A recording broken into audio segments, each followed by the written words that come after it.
ನಮಸ್ಕಾರ. ಇವತ್ತು ನಾವು ಪ್ರಾಚೀನ ಹಿಂದೂ ಜ್ಞಾನದಲ್ಲಿ ಹೇಳಿರೋ ಆಂತರಿಕ ಸಂತೋಷದ ಬಗ್ಗೆ, ಆ ರಹಸ್ಯಗಳ ಬಗ್ಗೆ ಸ್ವಲ್ಪ ಆಳವಾಗಿ ನೋಡೋಣ. ನಮ್ಮತ್ರ ಇರೋ ಮೂಲಗಳು ಅಂದ್ರೆ ಭಗವದ್ಗೀತೆ, ಉಪನಿಷತ್ತುಗಳು, ವೇದಗಳು ಇವೆಲ್ಲ ನೂರಾರು ವರ್ಷ ಹಳೆವು. ಹೌದು. ಆದರೂ ಇವತ್ತಿನ ಜೀವನಕ್ಕೆ ಹೇಗೆ ಸಂಬಂಧಪಟ್ಟಿವೆ, ಹೇಗೆ ದಾರಿ ತೋರಿಸ್ತವೆ ಅಂತ ತಿಳಿಯೋಣ. ಮುಖ್ಯವಾಗಿ ಹೊರಗಿನ ವಸ್ತುಗಳ ಹಿಂದೆ, ಆ ಸಕ್ಸಸ್ ಹಿಂದೆ ಓಡೋದು ಬಿಟ್ಟು ನಮ್ಮೊಳಗಿನೇ ಆ ಶಾಶ್ವತವಾದ ಸಂತೋಷ, ಆ ಶಾಂತಿ ಹೇಗೆ ಸಿಗುತ್ತೆ, ಈ ಗ್ರಂಥಗಳು ಏನ್ ಹೇಳ್ತವೆ ಅದನ್ನ ಸರಳವಾಗಿ ಅರ್ಥ ಮಾಡ್ಕೊಳ್ಳೋಣ. ಸರಿ, ಶುರು ಮಾಡೋಣವೇ? ಮೊದಲನೇದಾಗಿ, ಈ ಗ್ರಂಥಗಳ ಒಂದು ಮುಖ್ಯವಾದ ಮಾತು, ನಿಜವಾದ ಖುಷಿ ಹೊರಗಡೆ ಇಲ್ಲ, ಇಲ್ಲವೇ ಇಲ್ಲ, ನಮ್ಮೊಳಗೆ ಇದೆ ಅಂತ. ಗೀತೆ ಒಂದು ಮಾತು ನನಗೆ ನೆನಪಾಗ್ತಿದೆ. ಯಾವುದು?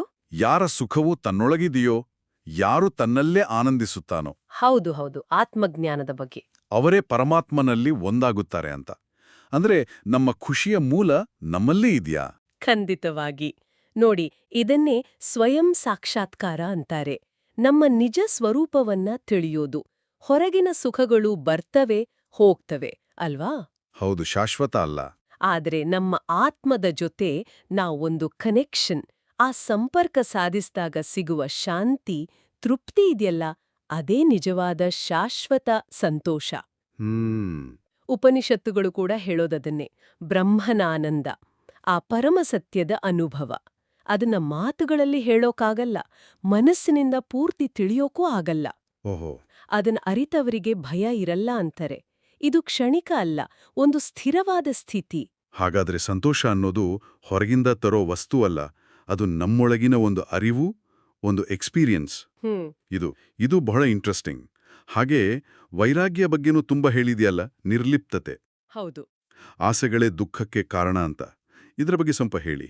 ಖಂಡಿತ. ಇದೊಂದು ತುಂಬಾ ಮುಖ್ಯವಾದ ಪಾಯಿಂಟ್. ನೋಡಿ, ಉಪನಿಷತ್ತಲ್ಲೇ ಒಂದು ಮಾತಿದೆ, ಹೃದಯದಲ್ಲಿರೋ ಎಲ್ಲ ಆಸೆಗಳು ಹೋದಾಗ ಮನುಷ್ಯ ಅಮರನಾಗ್ತಾನೆ, ಇಲ್ಲೇ ಬ್ರಹ್ಮನನ್ನ ಸೇರ್ತಾನೆ ಅಂತ.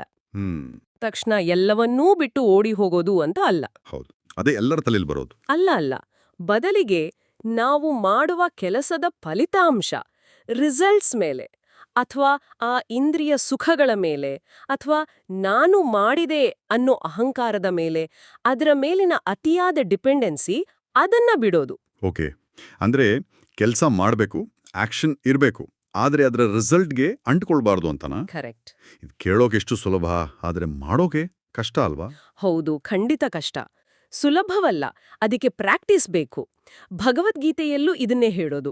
ಇಂದ್ರಿಯಗಳ ಸಂಪರ್ಕದಿಂದ ಬರೋ ಸುಖ ಏನಿದೆಯೋ ಅದು ಟೆಂಪರರಿ, ಅದು ಮುಂದೆ ದುಃಖವನ್ನು ತರುತ್ತೆ. ಹಾಗಾಗಿ ಮನಸ್ಸನ್ನ ಕಂಟ್ರೋಲಲ್ಲಿ ಇಟ್ಕೊಳ್ಳೋದು, ಫಲಿತಾಂಶದ ಬಗ್ಗೆ ಚಿಂತೆ ಮಾಡದೆ ನಮ್ಮ ಡ್ಯೂಟಿ, ನಮ್ಮ ಕರ್ತವ್ಯ ಮಾಡೋದು, ಇದನ್ನೇ ಕರ್ಮಯೋಗ ಅನ್ನೋದು. ಕರ್ಮಯೋಗ. ಹೌದು, ಇದು ಸ್ಥಿರವಾದ ಶಾಂತಿ, ಸಂತೋಷಕ್ಕೆ ದಾರಿ. ಯಜುರ್ವೇದದಲ್ಲೂ ಹೇಳಿದ್ದಾರೆ, ಅಟ್ಯಾಚ್ಮೆಂಟ್ ಇಲ್ದೆ ಪ್ರಾಪಂಚಿಕ ವಿಷಯಗಳನ್ನ ಅನುಭವಿಸು ಅಂತ. ಸರಿ, ಹಾಗಾದ್ರೆ ನಮ್ಮೊಳಗಿನ ಈ ಸಂತೋಷವನ್ನ ಕಂಡಿಡಿಯೋಕೆ ಮತ್ತು ಈ ನಿರ್ಲಿಪ್ತತೆ ಬೆಳೆಸ್ಕೊಳ್ಳೋಕೆ ಏನಾದ್ರೂ ಸ್ಪೆಸಿಫಿಕ್ ದಾರಿಗಳಿವ್ಯಾ? ಖಂಡಿತ ಇವೆ. ಮುಖ್ಯವಾಗಿ 2 ವಿಷಯಗಳು, ಶಿಸ್ತು ಮತ್ತು ಆಧ್ಯಾತ್ಮಿಕ ಅಭ್ಯಾಸಗಳು. ಶಿಸ್ತು ಅಂದ್ರೆ ಆತ್ಮನಿಯಂತ್ರಣ. ನಮ್ಮ ಮನಸ್ಸು, ನಮ್ಮ ಇಂದ್ರಿಯಗಳು, ಅವುಗಳನ್ನ ಹತೋಟಿಯಲ್ಲಿ ಇಟ್ಟುಕೊಳ್ಳುವುದು. ಹಾಗೆಯೇ ಧ್ಯಾನ, ಯೋಗಾಭ್ಯಾಸ ಇವೆಲ್ಲ ಮನಸ್ಸನ್ನ ಶಾಂತಗೊಳಿಸುತ್ತವೆ. ಗೀತೆಯಲ್ಲೇ ಪ್ರಶ್ನೆ ಇದೆಯಲ್ಲ, ಧ್ಯಾನವಿಲ್ಲದೆ ಶಾಂತಿಯಲ್ಲಿ, ಶಾಂತಿಯಿಲ್ಲದೆ ಸುಖವೆಲ್ಲಿ ಅಂತ. ಹೌದು, ಕೇಳಿದ್ದೀನಿ.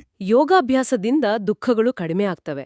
ಕೊನೆಗೆ ಯೋಗಿ ಆಂತರಿಕವಾಗಿ ಸ್ಥಿರವಾದ ಸುಖವನ್ನ ಕಾಣ್ತಾನೆ. ಇನ್ನೊಂದು ದಾರಿ ಅಂದ್ರೆ ಭಕ್ತಿ, ದೇವರಲ್ಲಿ ಶ್ರದ್ಧೆ ಇಟ್ಟು ನಮ್ಮನ್ನ ನಾವು ಅರ್ಪಿಸ್ಕೊಳ್ಳೋದು. ಅಂದ್ರೆ ಮೈಂಡ್ ಕಂಟ್ರೋಲ್ ಮತ್ತು ಸ್ಪಿರಿಚುವಲ್ ಪ್ರಾಕ್ಟೀಸಸ್, ಇವುಗಳಿಂದ ಆಂತರಿಕ ಶಾಂತಿ ಸಿಗುತ್ತೆ. ಹೌದು, ಆ ಶಾಂತಿಯೇ ನಿಜವಾದ ಸಂತೋಷಕ್ಕೆ ಬೇಸ್, ಅಡಿಪಾಯ. ಇದರ ಜೊತೆಗೆ ಸತ್ವಗುಣವನ್ನು ಬೆಳೆಸ್ಕೊಳ್ಳೋದು ಕೂಡ ಮುಖ್ಯ ಅಂತ ಹೇಳ್ತಾರೆ. ಸತ್ವಗುಣ? ಹೌದು. ಸತ್ವ ಅಂದ್ರೆ ಮನಸ್ಸಿನ ಒಂದು ಶುದ್ಧ, ಶಾಂತ, ತಿಳಿಯಾದ ಸ್ಥಿತಿ, ಟ್ರಾನ್ಸ್ಪರೆಂಟ್ ಆಗಿರೋದು. ಆ ಸ್ಥಿತಿಯಲ್ಲಿ ಸಂತೋಷ ತಾನಾಗೇ ಬರುತ್ತೆ. ವಿಷ್ಣು ಪುರಾಣದಲ್ಲಿ ಹೇಳೋ ಹಾಗೆ ಮನಸ್ಸು, ದೇಹ, ಆತ್ಮ ಎಲ್ಲದರ ಶುದ್ಧತೆ ಕೂಡ ಇದಕ್ಕೆ ಹೆಲ್ಪ್ ಮಾಡುತ್ತೆ. ಓಕೆ, ಈ ನಿಜವಾದ ಸಂತೋಷ ಅಂತ ಹೇಳ್ತೀವಲ್ಲ, ಅದನ್ನ ಹೇಗೆ ವಿವರಿಸಿದ್ದಾರೆ? ಅದರ ಸ್ವರೂಪ ಏನು? ಅದು ಹೇಗಿರುತ್ತೆ? ಅದನ್ನ ಶಾಶ್ವತ, ಆನಂದಮಯ ಮತ್ತು ಅಚಲ ಅಂದ್ರೆ ಸ್ಥಿರವಾದದ್ದು ಅಂತಾರೆ, ಮತ್ತು ಅಪರಿಮಿತ ಅದಕ್ಕೆ ಲಿಮಿಟ್ಸ್ ಇಲ್ಲ. ಹ್ಮ್ ಒಂದು ಮಾತಿದೆ, ಸೀಮಿತವಾದುದರಲ್ಲಿ ಸುಖವಿಲ್ಲ, ಅನಂತದಲ್ಲಿಯೇ ಸುಖವಿದೆ ಅಂತ. ಇದು ಹೊರಗಿನ ಸ್ಥಿತಿಗತಿಗಳಿಂದ ಬದಲಾಗೋ ಫೀಲಿಂಗ್ ಅಲ್ಲ, ಇದು ಒಂದು ಆಳವಾದ ಆಂತರಿಕ ಸ್ಥಿತಿ. ಹಾಗಾದ್ರೆ ಈ ಸ್ಥಿತಿಯನ್ನ ತಲುಪೋದು ಹೇಗೆ? ಅದು ಆ ಪರಮಸತ್ಯ ಬ್ರಹ್ಮನ್ ಅಂತಾರಲ್ಲ, ಅದನ್ನ ಅರಿಯೋದ್ರ ಜೊತೆಗೆ ಸಂಬಂಧಿಸಿದೆ. ಮತ್ತೆ ಗೀತೆ ಹೇಳೋ ಹಾಗೆ ಎಲ್ಲಾ ಜೀವಿಗಳಲ್ಲಿ ಒಂದೇ ಚೈತನ್ಯವನ್ನ ಕಾಣೋದ್ರ ಜೊತೆಗೂ ಸಂಬಂಧಿಸಿದೆ. ಎಲ್ಲರಲ್ಲಿ ಏಕತೆ. ಹೌದು, ಆ ಏಕತೆಯನ್ನ ನೋಡ್ದಾಗ ಬೇರೆ ಅನ್ನೋ ಭಾವನೆ, ಒಂಟಿತನ, ದುಃಖ ಇರೋದಿಲ್ಲ. ಋಗ್ವೇದದ ಒಂದು ಮಂತ್ರ ಇದೆ, ಎಲ್ಲರ ಒಳ್ಳೆಯದಕ್ಕಾಗಿ ಪ್ರಾರ್ಥಿಸೋದು. ಅದು ಕೂಡ ಇದೇ ಕಲ್ಪನೆಯನ್ನ ಕೊಡುತ್ತೆ, ಎಲ್ಲರ ಸಂತೋಷ. ಹ್ಮ್ ಅಥರ್ವವೇದ ಹೇಳೋ ಪ್ರಕಾರ ಆತ್ಮದ ಸಾರವನ್ನ ತಿಳಿದು ಈ ಇಡೀ ಬ್ರಹ್ಮಾಂಡದ ಜೊತೆ ಹಾರ್ಮೋನಿಯಲ್ಲಿ ಸಾಮರಸ್ಯದಿಂದ ಬದುಕಿದ್ರೆ ಈ ಸಂತೋಷ ಸಹಜವಾಗಿ ಸಿಗುತ್ತೆ. ಸರಿ. ಹಾಗಿದ್ರೆ ಇವತ್ತಿನ ಈ ನಮ್ಮ ಚರ್ಚೆಯ ಒಂದು ಸಾರಾಂಶ ಏನು ಹೇಳ್ಬೋದು? ಈ ಪ್ರಾಚೀನ ಮೂಲಗಳು ಹೇಳೋ ಪ್ರಕಾರ ನಿಜವಾದ ಶಾಶ್ವತ ಸಂತೋಷ ಅನ್ನೋದು ಹೊರಗಿಂದ ಬರೋದಲ್ಲ. ಖಂಡಿತ ಅಲ್ಲ. ಅದು ನಮ್ಮೊಳಗಿನ ಒಂದು ಸ್ಥಿತಿ.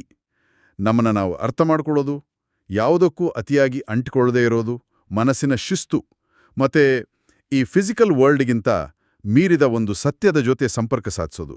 ಇದರ ಮೂಲಕ ಅದನ್ನ ಪಡಿಬೋದು. ಹೌದು, ನೀವ್ ಹೇಳಿದ್ದು ತುಂಬಾ ಸರಿ. ಈ ಚರ್ಚೆಯನ್ನ ಮುಗಿಸೋ ಮೊದ್ಲು ಒಂದು ಚಿಕ್ಕ